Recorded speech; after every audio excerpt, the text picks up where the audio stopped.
Hello everyone, welcome to my man cave once more. I'm really enjoying this YouTube type social media interweb action. It's pretty awesome. So I don't have magic tricks for you this time, apologize.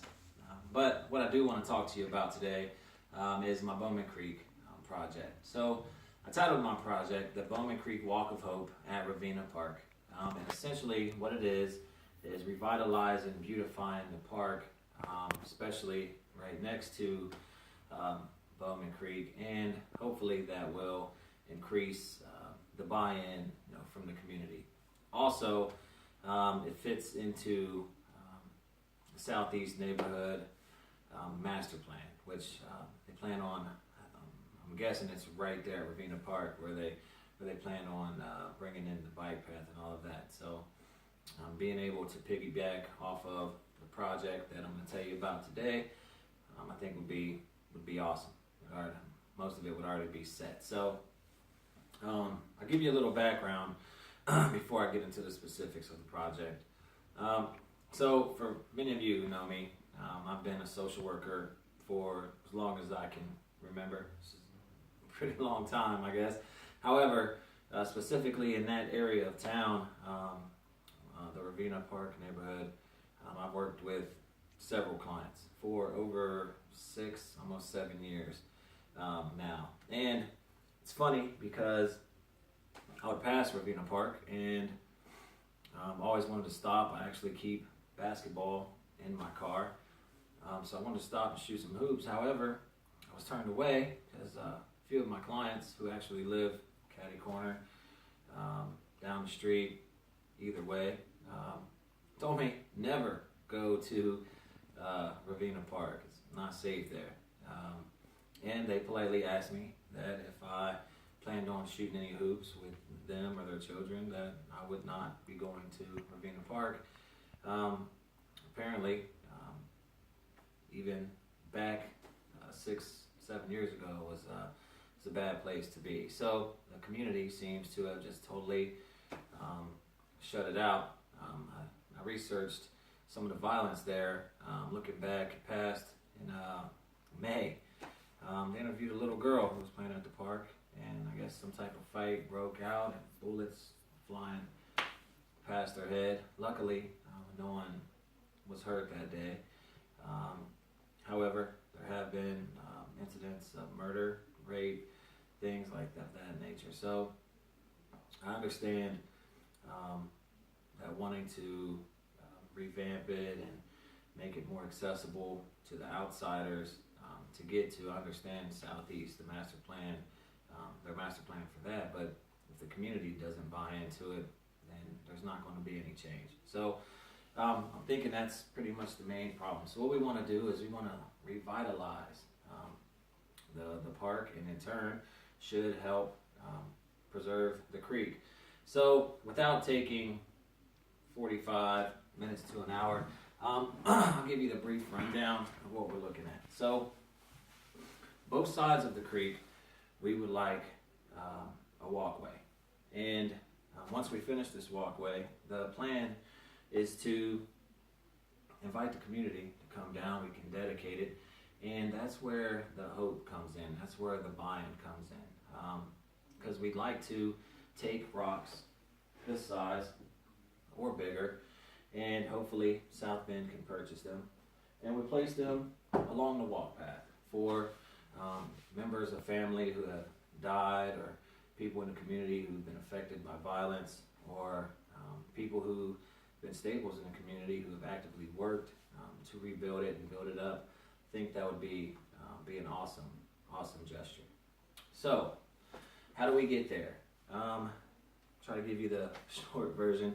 So we'll get some project team members, and the first thing they would need to do, and one or two of them can actually take care of this, but walk along the creek, both sides of it, and remove any debris that's not too heavy, any trash and things like that, which shouldn't take too long at all, and it's free. You just walk in, picking up trash. The next step in this plan would be to rent a sod cutter, because you're going to need to cut out the actual walkway. So it's going to take at least one person to operate the sod cutter, and then you're going to want to have 2 or 3 people on hand to help lift the sod or the grass, depending on how big you roll it. Because when you cut it, it rolls up. And before I forget, I do have pictures of what this process should look like in my white paper. And I'm guessing with that should take just the cutting and removing of the grass or the sod, probably take 4 to 5 hours if you had 4 people working at it. And side note, I know that there's been some runoff on the creek itself, so I'm not sure exactly how it would work, but if we could use the sod or the grass, repurpose it to build up the walls of the creek, I think that would work. That would be awesome as well. Continue with the whole sustainability thing there. So moving on. So once we get the path actually cut, you're going to want to lay down some type of base, some type of paver base. Now, let me rewind just a little bit. For renting the sod cutter, you're looking at roughly $100, somewhere around that, $97, something like that from Home Depot for a day. So that could be taken care of in a day. And then for your paver base, which goes next on the terms of the project, which goes on the top to keep everything level, all of your pavers, all of your bricks and everything, you're looking at roughly, I believe it was 200 to 350 for several pounds of that stuff. So it just depends on the type that the project manager would want to get, or how much money they have to spend at that time. But the cool thing comes after that. This is where everyone can jump in and lend a hand. Hopefully you had more than 4 or 5 team members, because this is where you're going to be able to purchase and lay your pavers. But before you get there, you're going to need to rent a tamper, which I looked that up, and you can get one of those from Home Depot for, I believe, roughly $73 for the day. So to tamper out your paver base, in order to make sure everything is even or has a flow how you want it. And apologize, Professor, I don't work for Home Depot, or this isn't a commercial for Home Depot. I just figured I'd research everything from the same place, so you can make it like sort of a one-stop shop. Okay, so now after you have your paver base down and everything is smooth, then your team is going to come in, and you can purchase permeable pavers, which help hold in water, irrigates the soil, and it doesn't produce chemicals like some of the other pavers that I researched. And again, depending on the size of the pavers and the design, you're looking at between 300 to 500 a pallet. And just an estimation, I'm guessing you're probably going to need roughly 4 pallets to have a nice wide walkway for each side of the creek. So then, like I said, the design of the pavers would be up to the project manager at that point. So let's fast forward a little bit and say that we have this beautiful walkway on both sides walking down.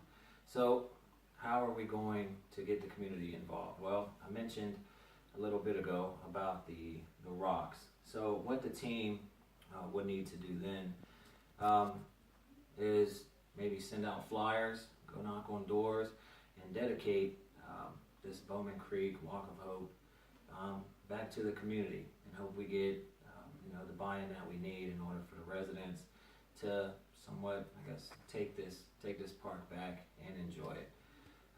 And with the rocks, like I mentioned before, I can foresee South Bend purchasing those rocks, and thinking you could probably get a rock that size for probably $3 to $4. You could even search around and find them cheaper. And last would pay for the paint. Now, seems, no, I just went through it really fast. It seems like a really great idea in my mind. But really, a walking path or a walk of hope or bike trail, things like that are awesome.